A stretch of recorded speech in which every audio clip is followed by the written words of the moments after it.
পাকিস্তানের মাটিতে ভারতের গোপন কিলিং মিশন। দক্ষিণ এশিয়ার দুই চিরশত্রু দেশ ভারত ও পাকিস্তান। জন্মলগ্ন থেকেই এই শত্রুতার সূত্রপাত। এই পর্যন্ত পারমাণবিক শক্তিধর দেশ দুটি 4টি সর্বাত্মক যুদ্ধে জড়িয়েছে। কাশ্মীর ইস্যু থেকে শুরু করে জঙ্গিবাদ, এমন কোনো বিষয় নেই যা নিয়ে দিল্লি ও ইসলামাবাদের মধ্যে মতবিরোধ নেই। ভারতের নরেন্দ্র মোদী ক্ষমতায় আসার পর দুই দেশের সম্পর্কের আরও অবনতি হয়। এমন অবস্থায় পাকিস্তানের মাটিতে ভারতের গোয়েন্দা সংস্থা গোপন কিলিং মিশন পরিচালনা করছে বলে এক প্রতিবেদনে সবিস্তরে জানিয়েছে মার্কিন সংবাদ মাধ্যম ওয়াশিংটন পোস্ট। 2021 সালের পর পাকিস্তানে সংগঠিত এই ধরনের 6টি গুপ্ত হত্যার ঘটনা তদন্ত করেছে ওয়াশিংটন পোস্ট।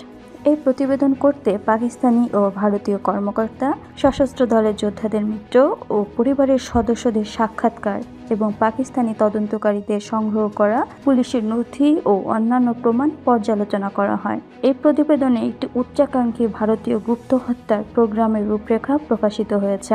পাকিস্তানে সংগঠিত ভারতের গুপ্ত হত্যার মিশনের সঙ্গে উত্তর আমেরিকায় সংগঠিত দেশটির গুপ্ত হত্যার মিশনের মিল রয়েছে।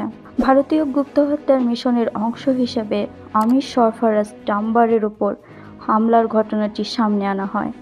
আমির সরফরাজের বিরুদ্ধে অভিযোগ, তিনি 2013 সালে কোট লাখপাত কারাগারে ভারতীয় বন্দী সর্বজিৎ সিংকে হত্যা করেছেন। এই ঘটনাটি দক্ষিণ এশিয়ার দুই প্রতিদ্বন্দ্বীর দীর্ঘস্থায়ী ছায়াযুদ্ধের একটি উল্লেখযোগ্য উদাহরণ বলে পাকিস্তানি কর্মকর্তারা উল্লেখ করেছেন।